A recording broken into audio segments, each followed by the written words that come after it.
نحمده ونصلي على رسوله الكريم اما بعد سورة الانعام پارا نمبر 7 سورت نمبر 7 رکو نمبر 11 آیت نمبر 51 میں خلاصہ د رکو پس تحقین لفظی ترجمہ امخ کی رکو کی د مختلف انبیاء کرام ذکرو رب العالمین فرمائی مهاوی ته حکمت ہدایت نبوت او کتابون ورکڑی دلتا صداقت د وحی او د انبیاء دے او رد ده په هغې کسانو باندې چې هغوی د وحی نه انکار کوي او انکار هغوی د ضد او عناد او د بغض د وجې نه کوي.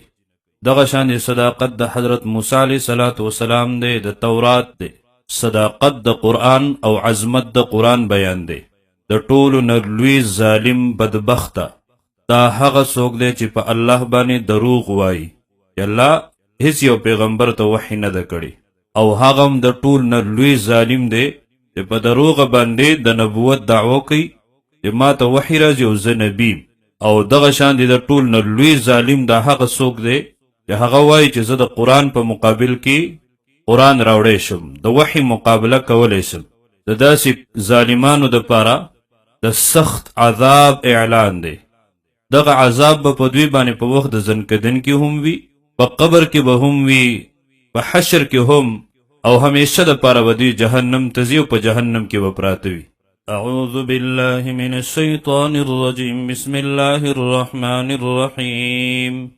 وما قدر الله او قدر ندے کړي دوی د الله حق قدره لایق قدر دهغه دوی الله ندے پیجاندلې په حق پیجاندلو سره. دوی د الله قدر او تعظیم ندے کړي په حق قدر او د تعظیم کولو سره. کله دوی په الله باندې دروغ ویل چې الله هیڅ یو پیغمبر ته وحی نه ده کړی. اذ قالوا کله چې ویل دوی ما انزل الله ندی را لېږلی الله على بشر په هیڅ یو بشر باندې من شیء څه شی وحی انکار کوي د وحی نه، منکرین دی. قل نو تورته اوئے اے پیغمبر صلی اللہ علیہ وسلم من انزل الكتاب الذي چارا لے گلیو کتاب حغا چاہغ کتاب نازل کرے دے جاء به جراوڑیو حغی لرا موسیٰ حضرت موسیٰ علیہ السلام یعنی تورات چا نازل کرے دے نورن جرناوا د پارا د خلقو وهدى للناس او هدایت د پارا د خلقو. اغا خو منی کنه او تاسو باغی باندې عمل ونک. تجعلونه اگرزولو تاسو حغا قراطیسا پانی پانی ٹکڑی ٹکڑی کو تاسو او سبم کول تبدونها خکار کوي تاسو حغا بازی پانی بازی حسی بازی خبری چې کوم ستاسو د مزاج موافق وی. وتخفون كثيرا او پټوي تاسو ډېرې لکه اوصاف د رسول الله صلی الله علیه وسلم. صداقت د وحی دی. وعلمتم او ښودلی شوي تاسو ته ما هغه سلام تعلمو چې نه پوهېدئ انتم تاسو په هغې باندې ولا آباؤکم او نه پلاران ستاسو لار نیکه ستاسو. قلت ورتوائے اے حبیب صلی اللہ علیہ وسلم یکل اغوی لا جواب شی و لا جواب دی اللہ را لے گلے دے دغا تورات لرا او بیا هم تاسو دا خبر کو چې الله هیڅ یو بشر تا وحی نه ده کړی.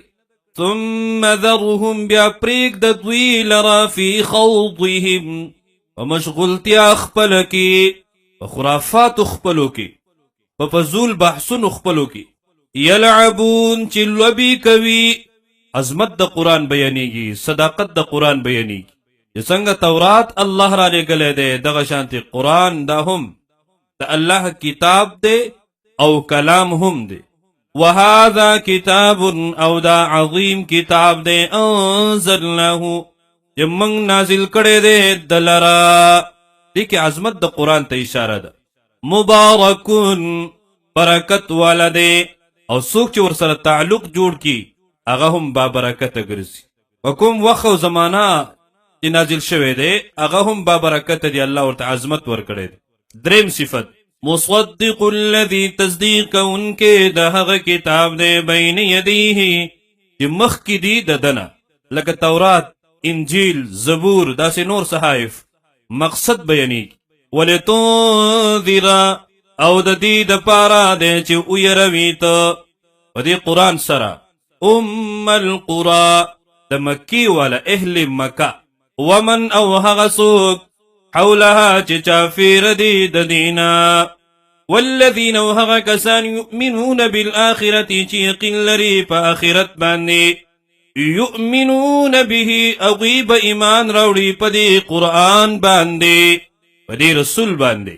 او چې کله ایمان په قرآن او په رسول باندې راوړي نښه دا ده وهم على صلاتهم يحافظون او هغوی با د خپل مونځ حفاظتهم کوي، د مونځ اهتمام به کوي. د ټولو نه لوی ظالم دا هغه څوک دی چې دروغ وایي په الله باندې او په شرک کې مبتلا دی. د ټولو نه لوی ظالم هغه څوک هم دی چې د نبوت په دروغو دعوه کوي، او د ټولو نه لوی ظالم هغه څوک هم دی چې د وحی مقابله کوي، او د داسې کسانو د پر زجر دی او تخویف. ومن اظلم او څوک زیات ظالم دی، لوی ظالم دی، ممن د هغه چانا افترا علی الله چې دروغ جوړوي په الله باندې، کذبا دروغ، الله لره شریک جوړي، حصدار جوړي. او قال یا وای اوحی الیا چې وحی کړی شوی دا ماتا، دعوه د نبوت کوي. ولم یوحى الیه او حال دا دی چې نوی وحی کړی شوی تتا شیئون د څه شیز. او په تاریخ کې داسې دجالان موجود دي چې په دروغو باندې د نبوت دعوی کړی وي، رب العالمین د عبرت نشان ګرځولې او جهنم ته رسیدلی دي. ومن او هغه څوک قال چې وایي سأنزل چې نازل بکړم زهم را بوړم زهم داسې کلام مثل ما انزل الله پشان د هغې چې نازل کړي دي الله. د ټول نه لوی ظالمان دا قسم خلق. ولو ترى او کچری ویني ته اذ الظالمون کله چې به وي ظالمان فی غمرات الموت په سختو د مرګ کې، زنکدن نه په دوی باندې عذابونه شروع شي، مراد ته سختۍ د مرګ. والملائکة ملائکه او پرشتي به باسطوا ایدیهم اوږدون کې وي لاسونو خپلو لره د پاره د دوی نه د روح د قبض کولو یا د پاره د وهلو د سزا د ورکولو. او وایي به ورته اخرجوا انفسکم چې را وباسئ ساګانې روحونه خپل. مومن مسلمان باندې به زنکدن اسان. اليوم ننورز د دې نه مراد مطلق وخت دی، اوس یعنی زنکدن حالات کې قبر کې او حشر کې بس تاسو سزا تر اوس نه شروع شوه، همیشه د پاره بس تاسو د پاره سزا وي. تجزون عذاب الهونی درکولی بشي تاسو ته بدله په عذاب د ذلت سره. وجه څه شی دی؟ سبب څه شی دی؟ بما کنتم په سبب د دې چې تاسو به تقولون علی الله ویل په الله باندې خیر الحق ناحق خبرې، دروغ بم ویل، مقابله بم کوله. وکنتم او په دې وجه چې تاسو به همیشه عن آیاته د آیاتونو دا غنا تستکبرون تکبر کولو لوی بم کوله. د حشر په ورځ به ورته رب العالمین ووایي داسې حال کې به ورشي چې اس بم ورسره نه وي، په خپو هغه پیزار قدرې به ورسره هم نه وي. ولقد او یقینا جئتمونا راغلی تاسو مونږ ته فرادا یوازې، نه در سره اولاد شته دی، نه در سره مال شته دی، نه در سره نوکران شته دی، نه در سره خادمان، نه در سره هغه عهدې شته دی، نه در سره هغه معاونین شته دی، تشتور راغلی. کما خلقناکم لکه څنګه چې پیدا کړی وی موږ تاسو اول مرة اول ځل، څنګه چې دنیا ته راغلی اسم در سره نو، دنیا نم چې کله ځي اسم در سره نه وي، دا هر څه د دنیا دوی په دنیا کې پاتې کیږي. وترکتم او پریښودلو تاسو ما هغه څه لره خولناکم چې درکړي وو موږ تاسو ته وراء ظهورکم ورستو د شاګانو خپلونه دې دنیا باندې ځان دپاره جنت وګټئ، د الله رضا حاصله کئ، الله خوشحاله کئ، د الله د بغاوت او نافرمانۍ نه ځان وساتئ. د هر څه به درنه پاتې کېږي، تش تور تنې تنها به دغه الله مخې ته ورځئ. داسې اعمال وکئ، داسې محنت وکئ، داسې مشقت تکالیف د الله دپاره د الله د دین دپاره برداشت کئ چې ځنکدنم شروع کېږي او بس ستاسو دپاره زیری وي بشارت. یا کله قبر ته لاړ شئ، دغه قبر ستاسو دپاره د جنت باغیچه وګرځي. یا کله د قبرونو نه تاسو راپاڅئ او د رب العالمین د عرش په سایه کې درته ځای میلاو شي. بیا کله حساب کتاب شروع شي، عملنامې درته په ښي لاس کې درکړی شي. دا قرآن ستاسو دپاره سفارش کوي، د الله رسول ستاسو دپاره سفارش کوي، انبیا، علما، فقها، محدثین، حفاظ، دا ټول ستاسو دپاره سفارش کوي داسې ژوند زندگی جوړه. او بیا چې کله پل صراط وي، د بجلۍ د پلق په شانې پورې وځي، بې حساب او بې کتابه جنت ته داخل شي. دا صرف په تمناګانو باندې نه کېږي، مشقت به برداشت کوئ. دنیا دپاره دومره سوچ وکئ چې څومره دنیا کې پاتې کېږي. دنیا دپاره دومره محنت وکئ چې څومره دنیا کې پاتې کېږئ. نن وخت کې اوسطن 60-70 ساله د عمر دی. د 60-70 ساله دپاره موږ 700 کاله پورې محنت، خو چې کوم ځای کې همیشه زموږ پاتې کېدل دي، هغه ځای موږ شاته غورځولی دی. نو که په دې ایتونو باندې موږ سوچ او فکر وکړو، زموږ ژوند او زندگی به بدله شي.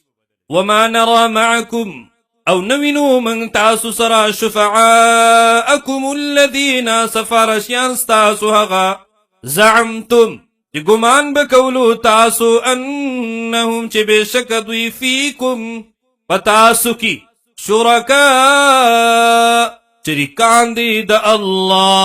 دوی به موږ دا عذاب نه بچ کړي، زموږ سفارش به موږ به خلاص کړي.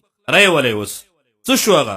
لقد تقطع یقینا پریکړې شوه بینکم په منځ تاسو کې هغه تعلق نه مراد هغه تعلق دی چې په غیر شرعي طریقې سره وي، ناجایزي طریقې سره کوم تعلق، او کوم تعلق چې د شریعت د قرآن او د سنت پر رڼا کې وي، جایز تعلق وي، هغه به نه کټ کېږي. وضل عنکم او ورک شو ستاسو نه ما هغه څه کنتم تزعمون چې تاسو پرې ګمان کولو چې دوی به په زور باندې تاسو د الله د عذاب نه خلاص